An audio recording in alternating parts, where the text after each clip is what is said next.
dos Apóstolos, capítulo 16. Atos dos Apóstolos, capítulo 16. Eu peço a você, por favor, para não se prender a nada, absolutamente nada, nesta hora. A palavra do Senhor será ministrada para o seu coração, para o meu coração. Deus tem coisas preciosas para falar ao nosso coração, através dessa porção da palavra, no livro de Atos dos Apóstolos, capítulo 16, nós vamos ler a partir do versículo 11.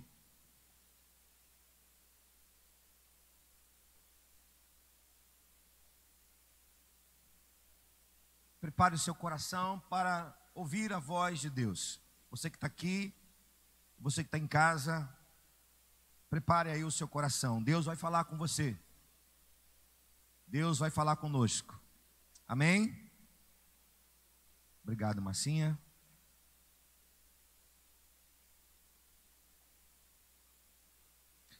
Vamos ler o texto, Atos 16, a partir do versículo 11.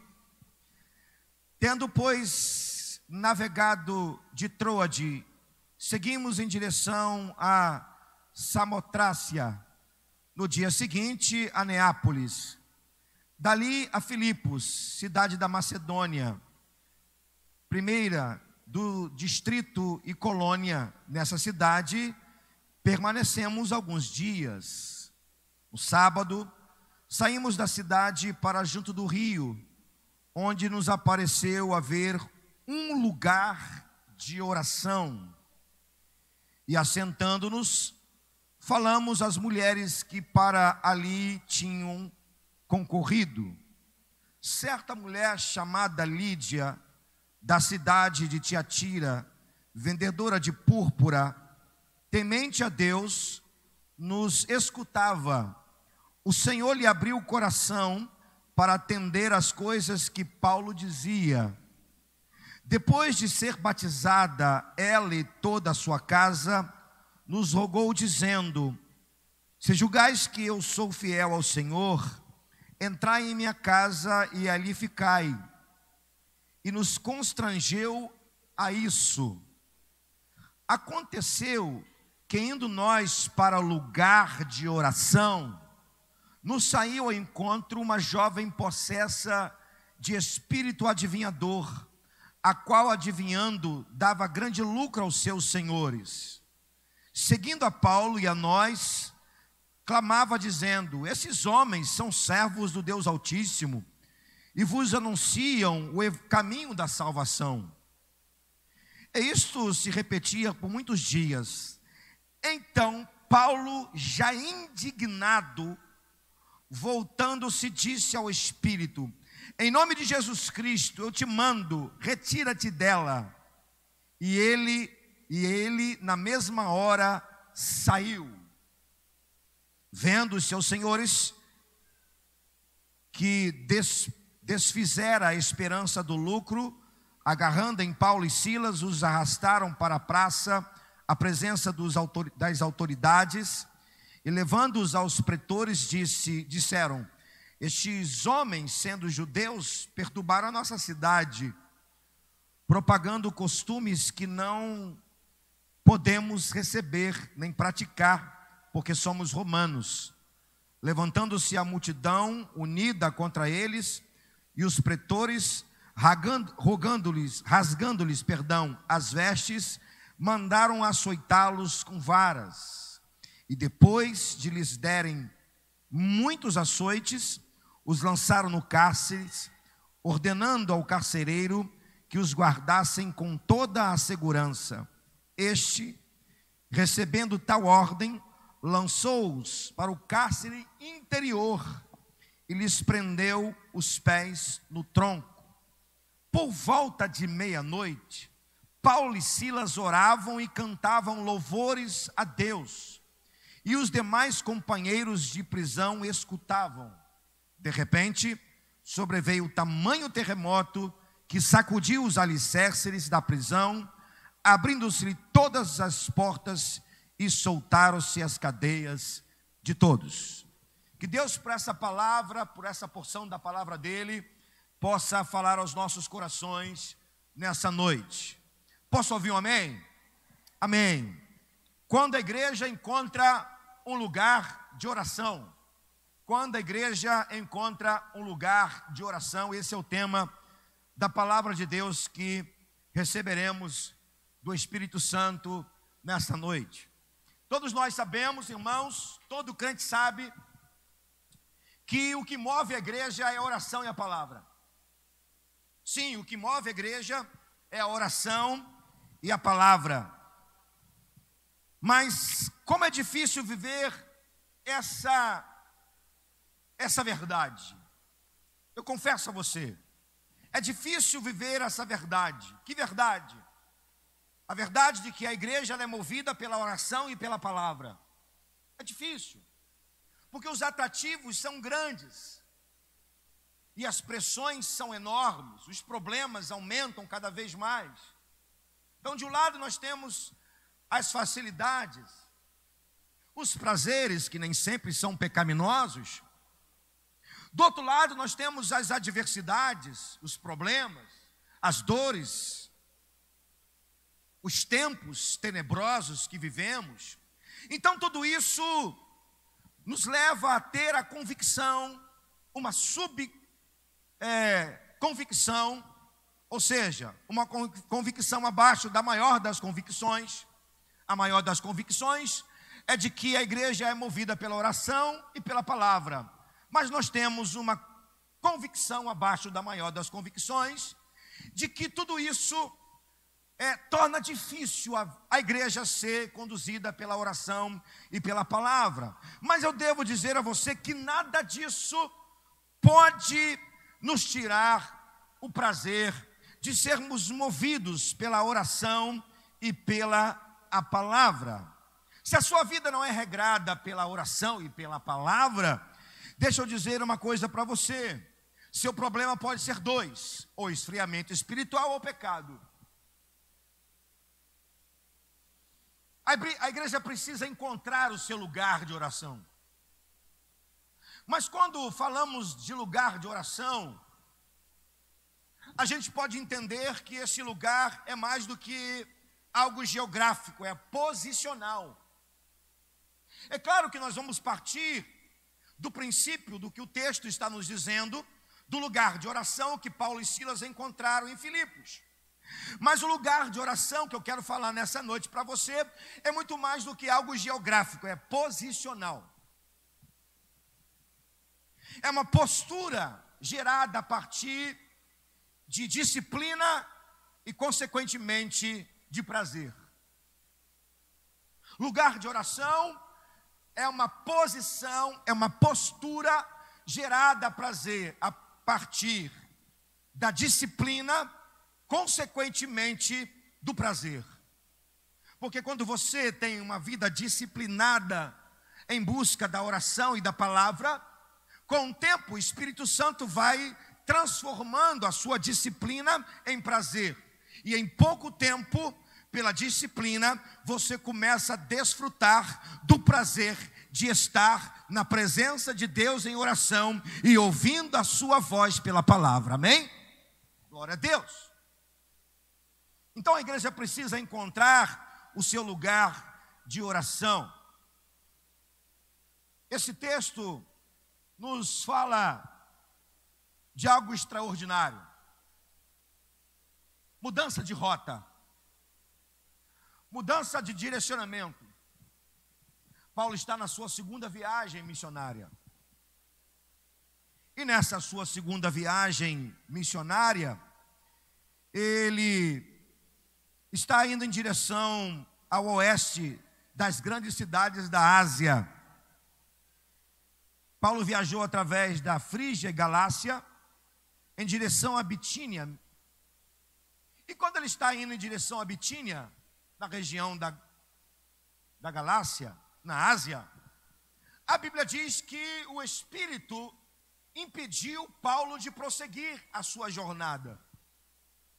Ele então tem uma visão e à noite um varão macedônico aparece a ele e diz: Paulo, ajuda-nos, passe a Macedônia. Interessante, meus irmãos, que o texto vai dizer que Paulo, então, compra uma passagem em direção à Macedônia. Ele pega o navio em Troade, paga a passagem, compra um navio, compra uma passagem, entra em um navio e vai então a uma das regiões da Macedônia, em Filipos, uma das 4 grandes aldeias da região da Macedônia, em Filipos. E por lá ele permanece por alguns dias. Bom, eu quero chamar a sua atenção para o seguinte fato. Quando a nossa vida ela é dirigida, ela é conduzida pelo Espírito Santo, a direção não é nossa, a direção é dele.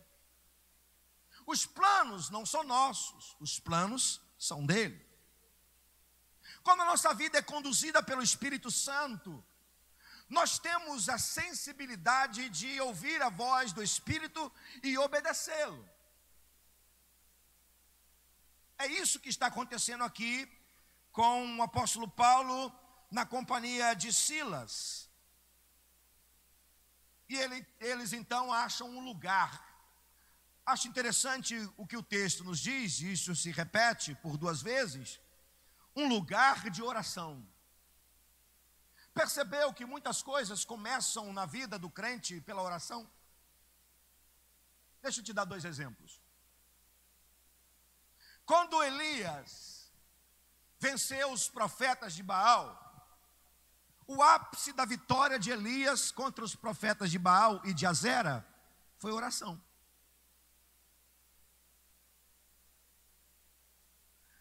Quando os discípulos receberam com os apóstolos o Espírito Santo no dia de Pentecostes, eles estavam fazendo o quê? Orando. A oração é a chave do crente. A oração é a chave da igreja.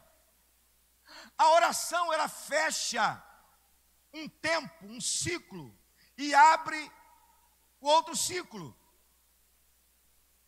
Então Paulo e Silas estão em um lugar de oração. Eles encontram lá algumas mulheres judias, alguns homens judeus. Não é uma sinagoga, mas é um lugar de oração. E é claro que eles passam um tempo nesse lugar, esperando por mais do Espírito. Foi esse lugar, à beira de um rio, que tudo começou. Mas tudo começou porque Paulo ouviu a voz do Espírito. Tudo pode começar na sua vida a ter sentido quando você ouvir a voz do Espírito e encontrar um lugar de oração. Vou repetir. Tudo pode começar a ter sentido na sua vida quando você ouvir a voz do Espírito, obedecer a voz do Espírito e encontrar um lugar de oração. Pois bem, eu quero compartilhar com você o que acontece quando a igreja encontra um lugar de oração. O que acontece quando uma igreja encontra um lugar de oração? Em primeiro lugar, quando a igreja encontra um lugar de oração, ela vê sendo gerada pessoas cheias de virtudes do Espírito. Vou repetir. Quando a igreja encontra um lugar de oração, e repito, esse lugar é posicional, ela começa a ver sendo gerada no seio dela, da igreja, pessoas cheias de virtude do Espírito. Olhe por favor o texto, a partir do versículo 14, nós temos aqui a figura de uma mulher chamada Lídia. Lídia era moradora dessa região, era rica, vendedora de púrpura. Ela tinha lá recurso financeiro. Ela, além de vender púrpura, ela trabalhava com lã. Ela extraía crustáceos de uma lã crustáceos e fazia uma lã caríssima. A mulher tinha dinheiro. Mas sabe, quando Paulo e Silas estão nesse lugar de oração, o evangelho entra no coração de Lídia. Então Lídia, uma mulher rica, encontra a maior riqueza da sua vida. E a maior riqueza de Lídia não era a sua púrpura, não era lã. A maior riqueza de Lídia agora era Jesus Cristo em seu coração. A maior riqueza que você pode ter na vida não é o carro que você tem, não é a roupa que você veste, não é a casa luxuosa que você tanto sonha. A maior riqueza que você tem em sua vida, por causa do evangelho de Cristo Jesus, a sua morte na cruz, é o penhor da salvação, é o Espírito Santo que habita em você. Amém? Posso ouvir o amém por isso? Mas veja bem, Paulo então prega o evangelho, Lídia, a sua casa se converte, ela é batizada, e essa mulher é cheia de virtudes. Quer enumerar as virtudes de Lídia? Primeiro, temente a Deus. Segundo, escutava Paulo e Silas. Ou seja, Lídia era uma mulher submissa. Coração aberto para receber a palavra, mais uma virtude. Quarta virtude, uma mulher humilde.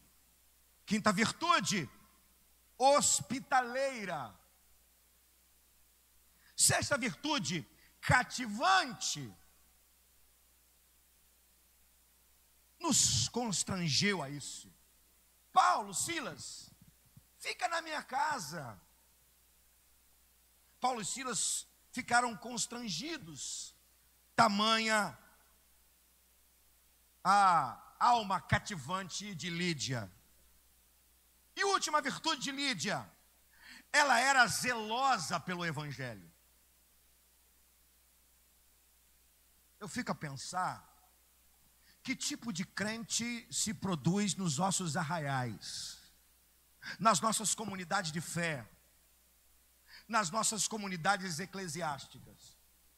Que tipo de crente a igreja está gerando nesses dias?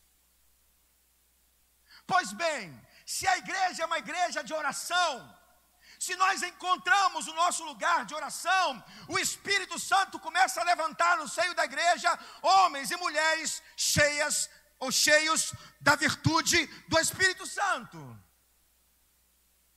Chega de crentes reclamões, chega de crentes negligentes, omissos, insubmissos, egoístas, vaidosos, religiosos, fariseus. O que nós precisamos é de crentes cheios da virtude do Espírito Santo.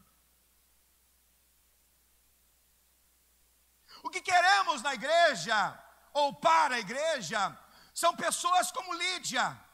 E creio, pessoas como você, que tem uma vida regrada pela oração, uma vida na palavra. Quando você tem uma vida na palavra e uma vida pautada na oração, as virtudes do Espírito começam a brotar dentro de você.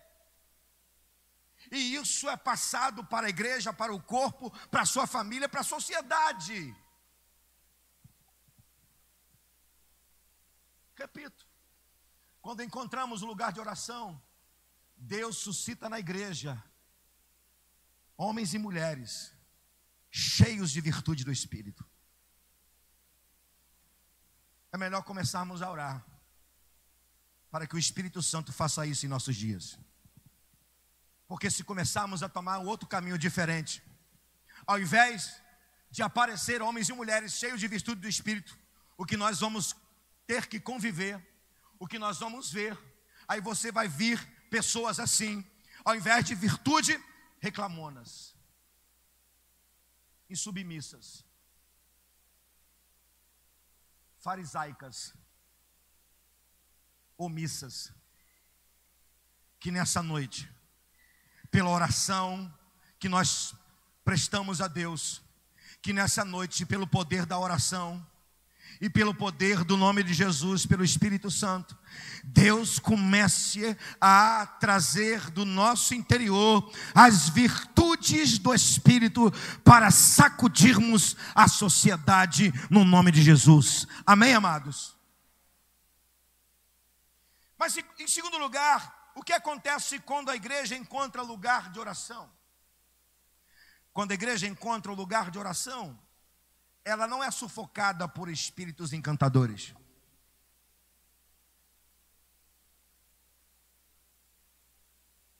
Quando a igreja de Jesus encontra o seu lugar de oração, ela não é sufocada por espíritos enganadores. Versículo 16 a seguir, nós vamos observar Paulo e Silas indo para o lugar de oração, assim diz o versículo 16. Quando sai uma jovem, e isso é feito várias vezes, ininterruptamente. Uma jovem possessa com espírito enganador, espírito de Pitom, uma pitonisa. Isso está no versículo 16. Que Paulo e Silas estão indo para o lugar de oração. E ao mesmo tempo essa jovem, ela sai ao encontro de Paulo e Silas. Só que Paulo e Silas não param de orar. Primeiro dia, segundo dia, terceiro dia, a jovem sai ao encontro deles, mas eles não param de orar. Ei, fique ligado aqui comigo, por favor. Olha o versículo 17. O que está dizendo no versículo 17? Seguindo a Paulo e a nós, clamava dizendo: esses homens são servos do Deus Altíssimo e vos anunciam o caminho da salvação. Bom, o versículo 16 está nos revelando que Paulo e Silas não estavam sufocados. Porém, o versículo 17 vai nos dar a informação de que o espírito de Pitom estava ali, presente, tentando sufocar. Bom, não sei se você já viu uma cobra Pitom. Ela tem aproximadamente 5, 6, 7 metros, por aí. A cobra Pitom não é uma cobra venenosa, mas ela tem uma coisa terrível. Ela, quando abraça a presa, ela se enrola na presa e sufoca a presa a ponto da presa, depois de morta, ser engolida inteira pela cobra. Essa jovem tinha o espírito de Pitom. E o que é o espírito de Pitom? Espírito enganador, espírito sufocador, que enrola, depois sufoca e mata, e anula. Paulo e Silas estão ali, mas eles não estão sendo sufocados por esse espírito de Pitom. Por isso, no versículo 17, elas vão tentar massagear o ego de Paulo e Silas. Profecia, eu diria profetada, com um fundo de verdade, porque de fato eles pregavam o evangelho. Deixa eu te dizer, tem muito espírito de Pitom enganando as igrejas dos dias de hoje. Tem muita gente sendo sufocado por espírito de Pitom. O espírito de Pitom quer tirar do foco, quer massagear o ego. Para quê? Para tirar do verdadeiro foco, do propósito da oração.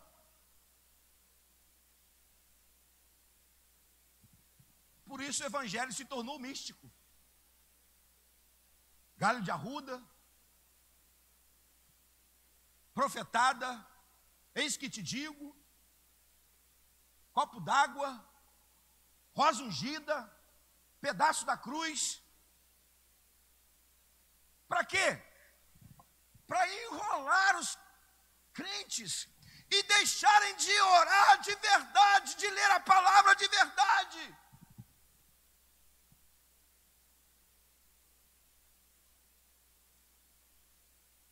Igreja que encontra o caminho da oração não é sufocada por espírito de Pitom.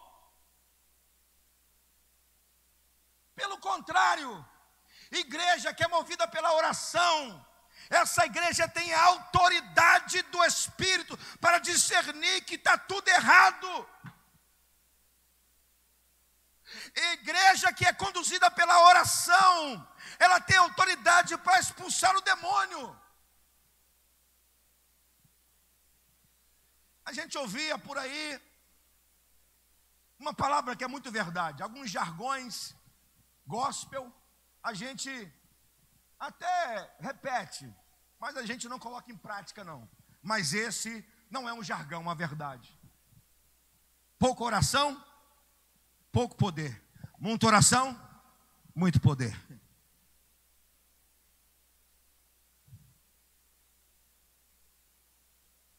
Quando encontramos o caminho da oração, encontramos o caminho da autoridade. Quando encontramos o caminho da oração, os pulmões da igreja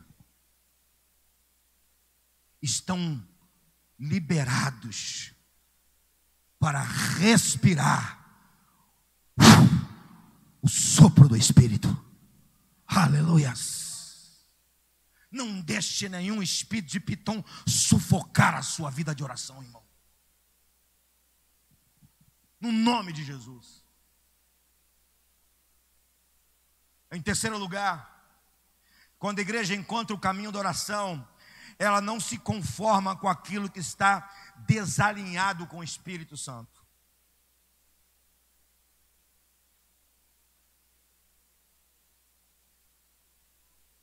Ela gera pessoas cheias de virtudes.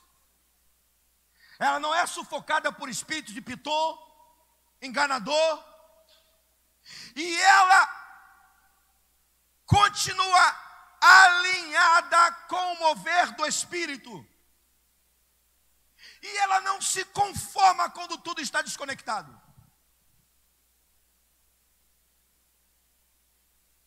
Olha o versículo 18. Isto se repetia por muitos dias. Então Paulo, já o quê? Já o quê que está escrito na sua Bíblia? Já indignado.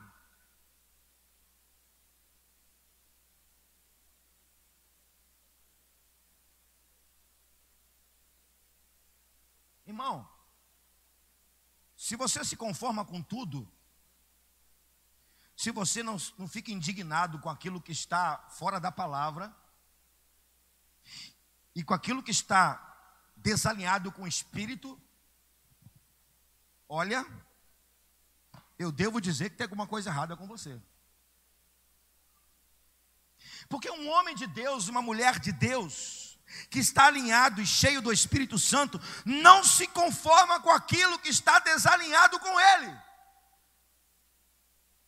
Um homem de Deus, uma mulher de Deus que está cheia do Espírito e alinhado com o Espírito, não se conforma com aquilo que está desalinhado com ele. Ele quem? O Espírito.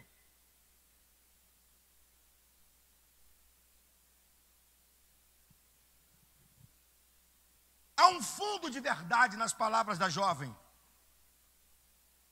Esses homens são servos do Deus Altíssimo. Mas estava desconectada com o Espírito. Porque a direção do Espírito para Paulo e Silas era orar. Não receber elogios. Você está entendendo? A direção do Espírito era orar. O que estava alinhado com o Espírito era oração. Não parar e receber elogios. Por isso que Paulo vai dar ordem ao demônio para sair da jovem. Porque estava desconectado com o espírito. Mas antes de Paulo dar a ordem para o espírito ir embora, Paulo ficou indignado.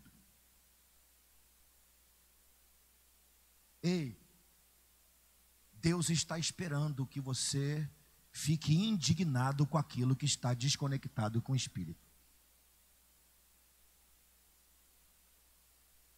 Deus está esperando que você tenha a postura daquele texto que eu falei no início do culto aqui, de Romanos 12. Não vos conformeis com esse mundo.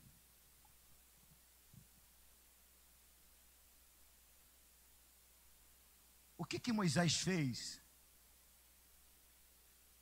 quando ele desceu do monte e viu o povo adorando o bezerro de ouro? Quebrou as tábuas da lei. E qual foi o sentimento de Moisés? Ele estava indignado. O que Jesus fez quando chegou no templo? Chegou ao templo e viu os cambistas aproveitando-se da fé do povo, vendendo fora do preço real e justo. Tombou as mesas, expulsou os cambistas. Por que Jesus fez isso? Porque transformaram o templo em lugar de profanação e abuso. Mas o sentimento de Jesus qual era? Como ele estava? Indignado.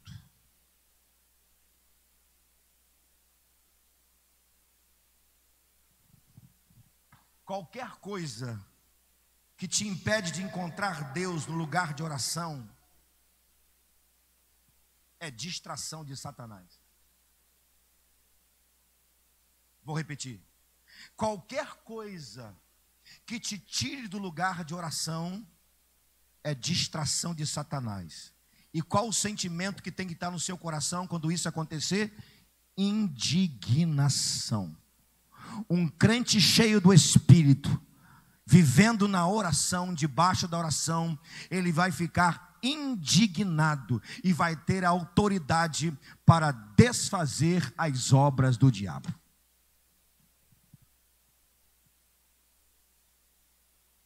Em último lugar, quando a igreja encontra lugar de oração, ela é capaz de suportar as provas, louvando e adorando o Senhor.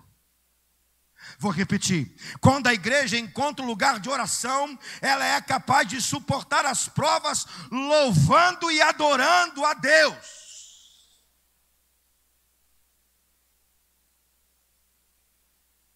O espírito dessa jovem é expulso, e os senhores que abusavam dessa jovem tinham lucro, porque ela adivinhava o futuro das pessoas.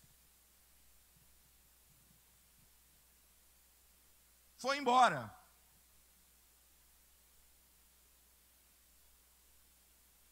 Irmão, igreja que não incomoda o inferno tem coisa errada.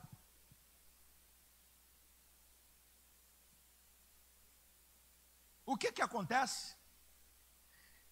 Esses homens reagem.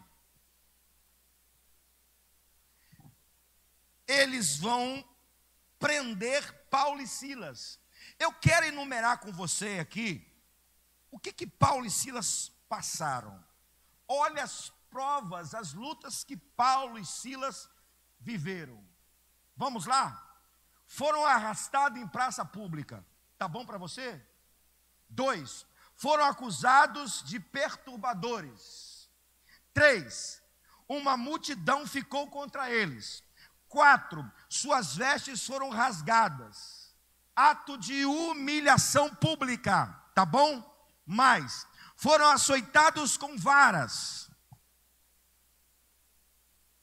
Foram lançados em um cárcere interior, tendo seus pés firmes, presos ao tronco, no último cárcere, na escuridão total.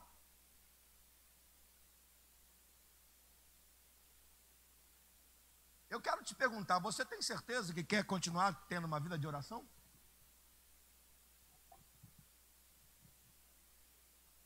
Eu não estou dizendo que você vai passar o mesmo que Paulo e Silas passaram, evidentemente que não.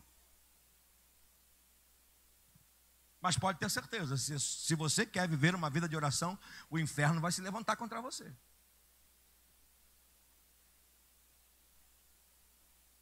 Para quê? Para fazer você parar de orar. É simples. Tudo que o diabo quer é fazer você parar de orar, fazer você parar de meditar na palavra. A grande questão é como nós contra-atacamos. Porque eu não sei se você está lembrado, se não está, eu vou te relembrar. Você está em uma constante batalha. Em uma batalha, você ataca, você é atacado, você contra-ataca, o inimigo contra-ataca.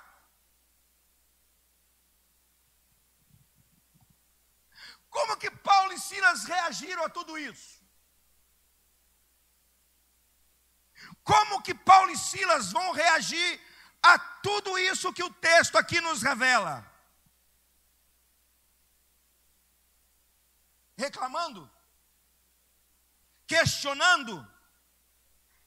Abandonando a obra? Abandonando a igreja? Parando de vir aos cultos? Parando de dizimar?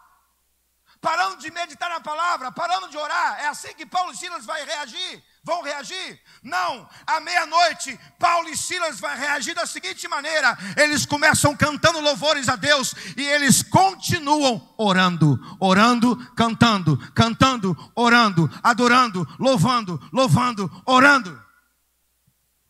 Como que você reage ao ataque do inferno? Adorando, orando, adorando. Como que você reage à fúria do inimigo, porque a sua vida de oração está firme e você está firme na palavra? Como que você reage? Adorando, orando, adorando.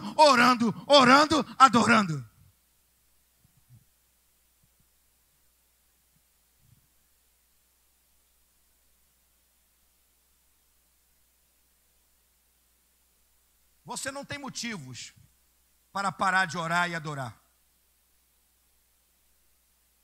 Depois que você leu comigo isso aqui, esse texto, repito, você não vai viver o que Paulo e Silas viveu, mas não existe motivo nenhum que pode parar você, querido, de ter uma vida de oração, de adoração e de louvor a Deus. Não existe.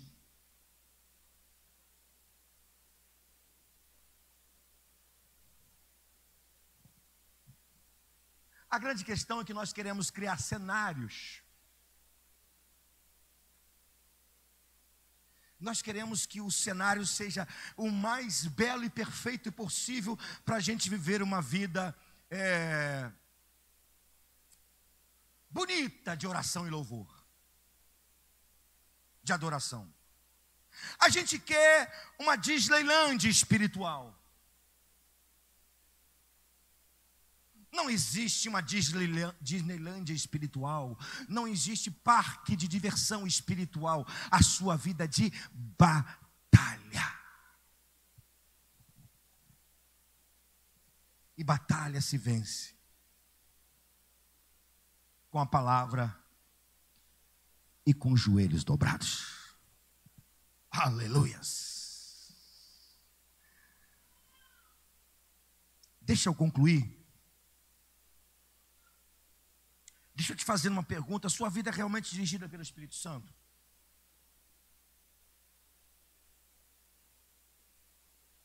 Sua vida é realmente dirigida pelo Espírito Santo? Como assim? O texto no seu nascedouro vai nos mostrar que Paulo desce ou vai a Filipos porque o Espírito Santo o impediu de continuar a sua viagem na Ásia. Foi o Espírito que o impediu.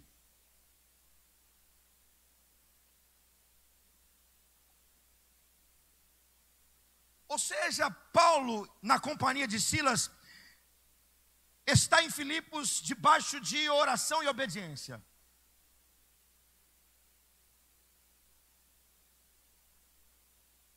Agora eu quero que você analise comigo algumas coisas aqui para a gente terminar.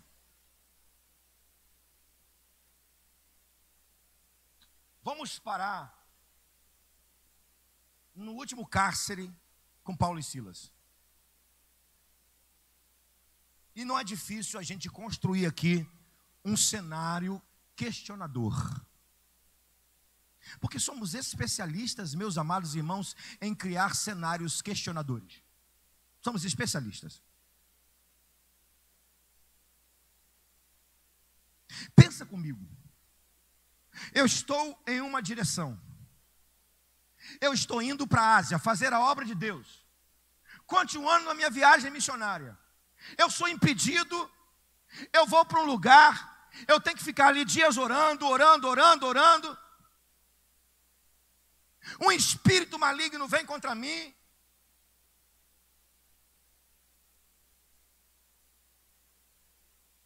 Por ter expulsado esse espírito, eu sou preso, humilhado, açoitado e vou para o último cárcere, amarrado com meu companheiro, sem enxergar um palmo à frente do nariz. Bate aquele espírito questionador, e aí eu vou perguntar: Espírito Santo, o Senhor me pediu de ir para a Ásia para isso?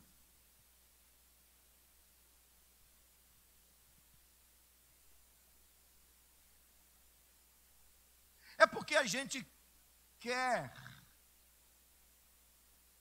que o Espírito Santo, toda hora, nos mostre um cenário que tenha sentido. Irmão, nem sempre as coisas de Deus, pelo Espírito, ela vai ter sentido no momento e na hora que a gente quer, e do jeito que a gente quer. Quem cria o cenário é o Espírito. E é o Espírito quem diz o que vai acontecer. Não sou eu e nem é você. Então vamos lá. Porque o Espírito agora vai começar a dar a Paulo e Silas a resposta.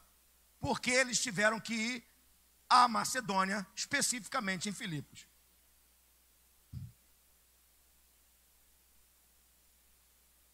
E a resposta literalmente sai da escuridão.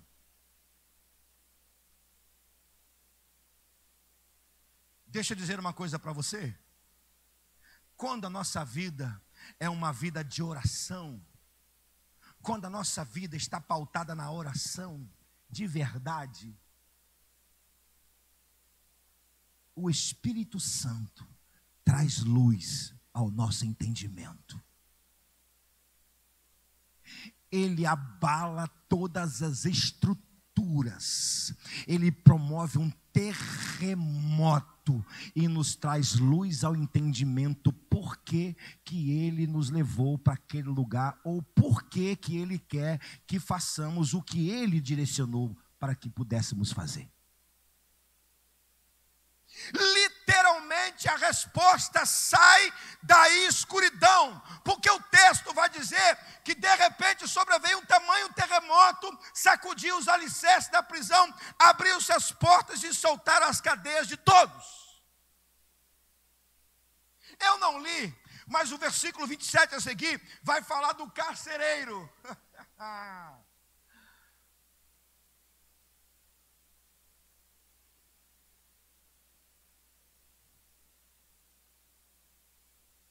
Naquela época, se um carcereiro, ou no seu turno, algum preso fugisse, ele era condenado à morte pelos romanos. Era uma vergonha. Paulo fez questão de gritar: não, está todo mundo aqui. Então esse homem se dobra diante do apóstolo Paulo, e ele faz uma pergunta A maior e melhor pergunta que uma pessoa pode fazer a alguém que é crente: o que eu devo fazer para ser salvo? E Paulo vai responder: crê no Senhor Jesus e serás salvo, tu e a tua casa. Pastor, onde o senhor quer chegar? Na resposta do Espírito. Aqui eu vou terminar. Paulo e Silas começam agora a entender por que eles foram parar em Filipos. Esse homem se converte, a sua casa toda se converte, e por causa desse lugar de oração, uma igreja nasce em Filipos.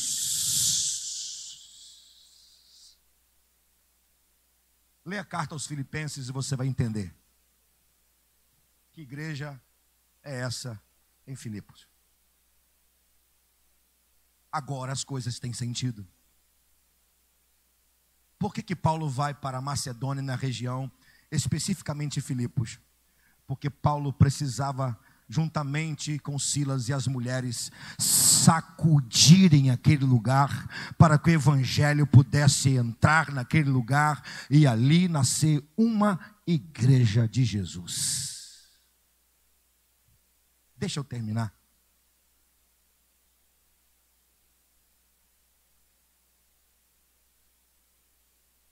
Sabe quando vamos viver um evangelho que satisfaz a vontade do Espírito? Quando encontrarmos o lugar de oração.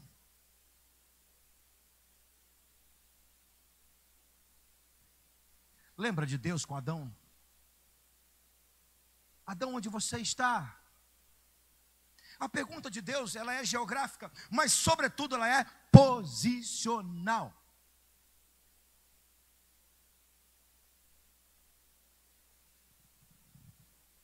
Onde você está, irmão?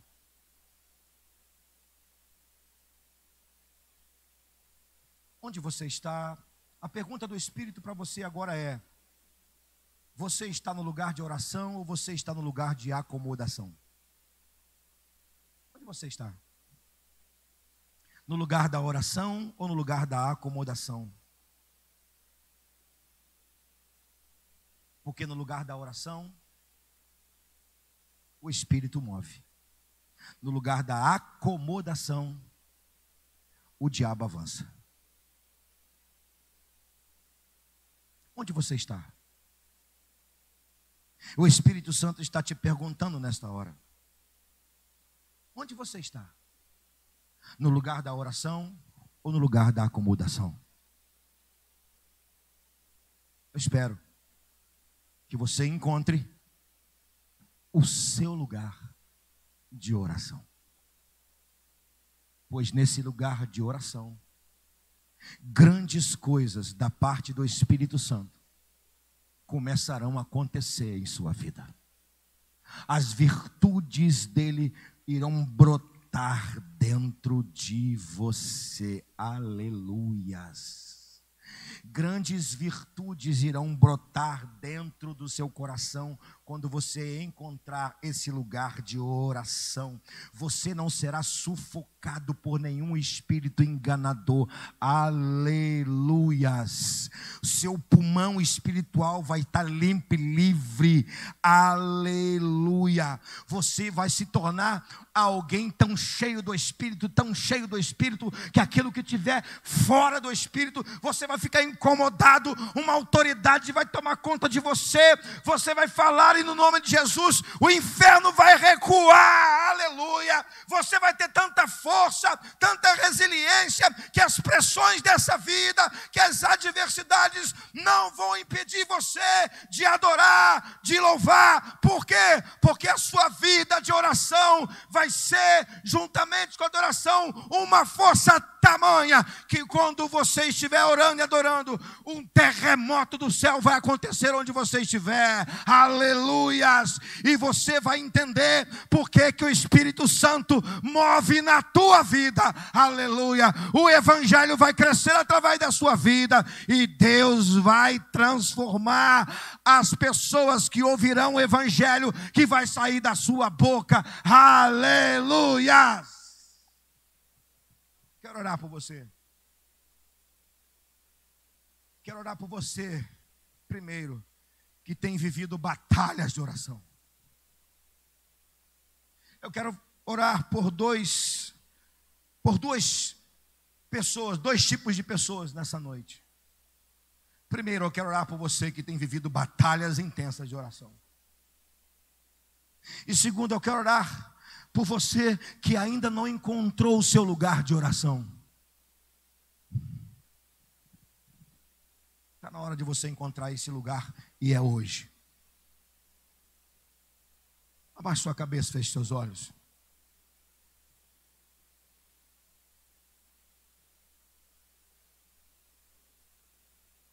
Eu quero orar por você que tem vivido batalhas intensas na oração.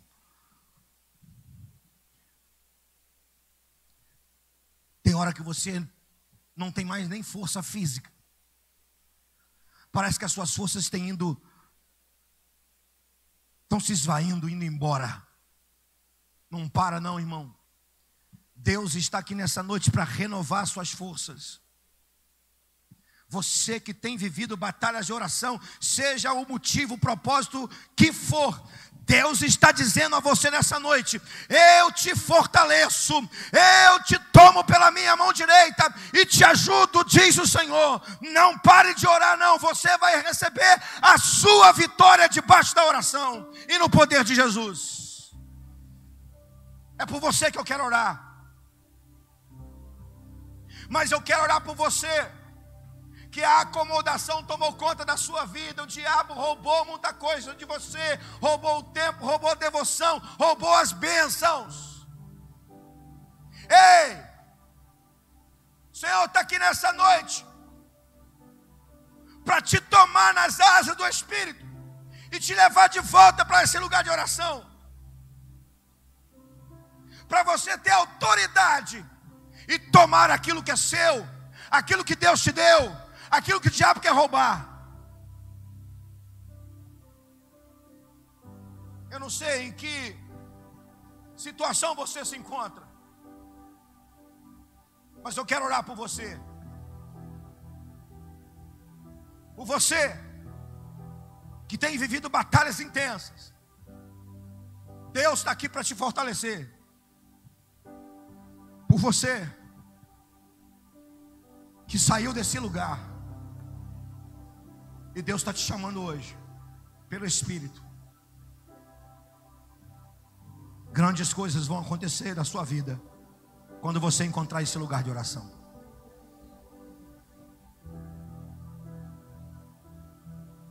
Fique em pé no seu lugar, por favor. Fique em pé. Eu gostaria que você fechasse seus olhos. Ninguém está aqui te vendo, nem os irmãos em casa. A câmera não está pegando em você. E não se preocupe com ninguém que está ao seu lado. Levanta a sua mão. Você que tem vivido batalhas de oração e tem sentido que as suas forças parecem que vão embora. Você que tem um motivo de oração, motivo grande, propósito grande, e que você ainda não recebeu de Deus, mas você está na batalha, e você chegou aqui nessa noite precisando do braço forte de Deus. Levanta a sua mão em nome de Jesus agora, bem alto. Deixa o Senhor olhar o seu braço erguido. Levanta a sua mão, irmão, você que está na batalha de oração. Aleluias. Agora abaixa a sua mão. Agora eu quero orar por você. Quero te dar a oportunidade, você que precisa encontrar esse lugar de oração. Você que a acomodação tomou conta, não tenha vergonha, tenha coragem de assumir. Aliás, tenha coragem de dizer para você mesmo e para Deus, e pedir a Ele: Senhor, segura na minha mão e me leva para esse lugar, assim como o teu Espírito levou Paulo e Silas. Me leva, me leva. Você quer para esse lugar, irmão? Levanta a sua mão, em nome de Jesus. Não sou eu que estou te pedindo. Se você quer esse lugar de oração e você ainda não encontrou, ou melhor, você fugiu dele, levanta a sua mão, em nome de Jesus. Não estou te vendo. Os irmãos não estão te vendo. Levantou? O Senhor já te viu. Pode abaixar. Agora todos vamos levantar as nossas mãos. Vamos orar. Senhor, eu quero colocar agora a vida dos meus irmãos. Eu quero colocar essa igreja, Senhor. Meu Deus, em nome de Jesus. No nome de Jesus Cristo. Segura agora na nossa mão. Nas asas do teu Espírito. Nos leva para o lugar de oração. Nos leva a esse rio de águas vivas, onde o fluir do teu Espírito irá nos encher. Nos leva para esse lugar de oração, Senhor. Renova a força daqueles que estão cansados agora. A tua palavra diz: aqueles que esperam no Senhor renovarão as suas forças, subirão como asas, como águias. Em nome de Jesus, fortalece esse braço, fortalece esse joelho tremente agora, Pai, em nome de Jesus. Fortalece, Senhor. E por favor, agrada-te, Senhor, da oração dos teus filhos, e concede aquilo que está em seus corações, porque eles estão entregando o teu caminho ao Senhor. Eles estão confiando no Senhor. E a tua palavra diz no Salmo 37: agrada-te no Senhor e Ele satisfará o desejo do teu coração. Meu Deus, em nome de Jesus, responde a essa oração. Aleluia. Meu Deus, tira-nos, se assim estamos vivendo, da nossa zona de acomodação e conforto espiritual, e nos leva para esse lugar de oração. Aquele que se desviou desse lugar, traz agora de volta, ó Espírito, traz de volta para esse lugar de oração. E ó Senhor, começa a fazer grandes coisas em nossas vidas, a partir das orações, a partir do lugar de nossa oração. Começa a fazer grandes coisas, Senhor. Essa é a nossa oração em tua casa, e a fazemos no nome poderoso, grandioso, majestoso de Jesus Cristo, autor e consumador da nossa fé. Aleluias, glória a Deus. Aplauda Ele, irmão. Glória a Jesus. Vamos orar, aliás, vamos adorar, vamos cantar. Depois a gente termina, se despede.